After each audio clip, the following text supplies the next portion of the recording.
Is magic wrong? Is causing reality to bend in conformance with your divine will evil? Society has said yes for over 4,000 years. Hammurabi legislated against harmful magic. The Romans legislated against the knowledge of magic. And in fact, that is the actual Roman legal code that Yeshua broke, which caused him to be crucified by the high priests of the Sadducees and Pharisees, the organized religious people of his time. The Jews, as a people, sought to mitigate belief in magic. Mitigate is a word that means to lessen, to gaslight their fellow people, because the mind, your mind, our mind is very powerful. If you don't have any understanding of what I'm talking about, if this sounds too woo-woo for you, please investigate quantum physics. Investigate the quantum observer effect, that the mere fact of consciousness observing an experiment in controlled laboratory conditions causes that experiment, the outcome of that experiment, to change depending on if a person is observing the experiment or not. It is called the quantum observer effect. Magic was defined as poisoning and demons. Ooh, scary, kids. Ooh. The word demon originally meant any spirit. The word later came to mean, through organized religion, evil spirit, because organized religion is all about control from the top down. The ancient magical text used the first meaning, demon, a spirit. People projected the latter meaning onto the text. It was purposely done to keep the people from this knowledge. Christianity inherited Jewish and pagan laws. Christianity did not question what it inherited. Sound familiar? Like most people today. Early medieval Christianity ignored magic as ineffective. Late medieval Christianity paid attention to magic. The Renaissance brought a positive appraisal of magic. The appraisal was cut short by the witch craze and the Protestant revolt. Magic is applied theology. Prayer is a form of magic called theurgy. Medals, scapulars, etc., talismans are magic operations. The church thus contradicts herself by promoting magical acts while condemning magic in principle. Magic in itself is not wrong, and you can do it too. Please hit the subscribe button and leave this video a thumbs up, as it helps the algorithm to spread magic in this new age of Aquarius. Now in Exodus chapter 22, verse 18, it says, "Thou shalt not suffer a witch to live." That's in the King James Bible, written by Sir Francis Bacon, a Mason, a witch of his own order. Now, we live in a time of change, folks. Science changes our worldview. I mentioned quantum science, quantum physics, quantum mechanics, the quantum observer effect. Technology changes our lifestyle, and religion continues to mold our thinking, however. Religion in general, and Judeo-Christian religion in particular, has played an important part in shaping the way we view our world. And part of that shaping affects how we view the magical arts. Part of that shaping affects how you view your own power to create your own reality. Now listen, I mentioned Yeshua. You may know him as Jesus. But that he was crucified not for claiming to be the Son of God, because claiming to be the Son of God was not an actionable offense under Roman law. All right? Instead, there was a different offense that he was brought to trial for. Roman legal codes reveal Jesus was executed for practicing magic, and that's magic with a K. It's a little known fact that Jesus was tried and executed for political subversion and magic. in the sense of exercising supernatural powers. Now, the charge of Jesus practicing magic is here stated clearly by John. And I quote scripture from John chapter 18, verses 29 through 30. Pilate then went out to them and said, "What accusation do you bring against this man?" They answered and said to him, "If he were not a doer of evil, we would not have delivered him up to you." Doer of evil, as the Roman code says, was common parlance for magician. It is clear that Jesus knew of and used common magical techniques of his time, because the Gospels of Mark and John note them in some detail. For example, Mark explains that Jesus taught with authority, unlike the scribes. Now there was a man in their synagogue with an unclean spirit, and he cried out, saying, "Let us alone. What have we to do with you, Jesus of Nazareth? Did you come to destroy us? I know who you are, the Holy One of God." But Jesus rebuked him, saying, "Be quiet, and come out of him." And when the unclean spirit had convulsed him and cried out with a loud voice, he came out of him. Then they were all amazed, so that they questioned among themselves, saying, "What is this? What new doctrine is this? For with authority he commands even the unclean spirits, and they obey him." The word Mark uses for authority, exousia, refers specifically to the belief that some people have supernatural powers, and Mark clearly specifies authority in question. Jesus commands unclean spirits, and they obey him. Jewish accounts of Jesus repeat the accusations found in the New Testament, that he was mad, demon-possessed, and a magician. They also accused him of cutting magic Egyptian marks into his flesh, which could be a reference to either scarification or tattooing.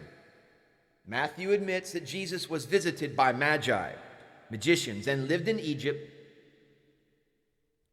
And magicians of the time did write spells on their flesh, and instructions for doing so are found in magical papyri of the time. Paul tells us he was tattooed or branded with the marks of Jesus in this way. In Galatians, you can look that up in Galatians chapter 6, verse 17.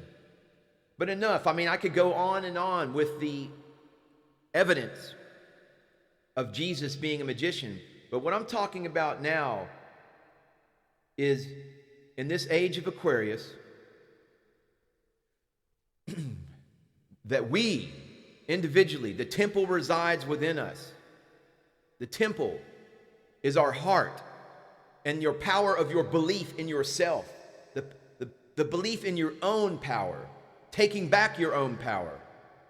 Because listen, I'm gonna quote some scriptures from a little bit more for you on this Sunday, first day proper of the new dawn of Aquarius. And I quote scripture from Luke chapter 8, verse 17. "For all that is secret will eventually be brought into the open, and everything that is concealed will be brought to light and made known to all." Now in the Gospel of Thomas, it says, "There is a light existing within a person of light, and it enlightens the whole world. If it does not enlighten, that person is darkness." That was from the Gospel of Thomas, from the Nag Hammadi Codices. Now in Matthew chapter 5, verses 14 through 16, it is stated, "You are the light of the world. A city set on a hill cannot be hidden, nor do people light a lamp and put it under a basket, but on a stand, and it gives light to all in the house. In the same way, let your light shine before others, so that they may see your good works and give glory to your Father who is in heaven." Now most of us, and I'm going to keep this on the scientific tip a little bit, but most of us are familiar with the famous physicist in the wheelchair, Stephen Hawking, a long-time sufferer, ALS sufferer, Lou Gehrig's, or I believe, something like that, but he was a highly intelligent individual. He was the inheritor of the intelligence of all the quantum physicists. Max Planck, Niels Bohr, and Einstein was part of that group. But despite the illness of Stephen Hawking, he was a very hard-working scientist who passed away in 2018. Namaste, namaskaram.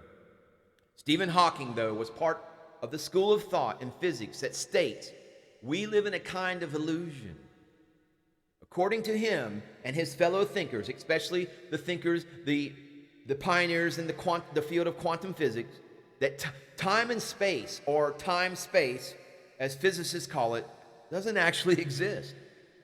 Because the reality we perceive, this fake reality through the five senses that we perceive, actually is a kind of illusion, which is created by our own brain.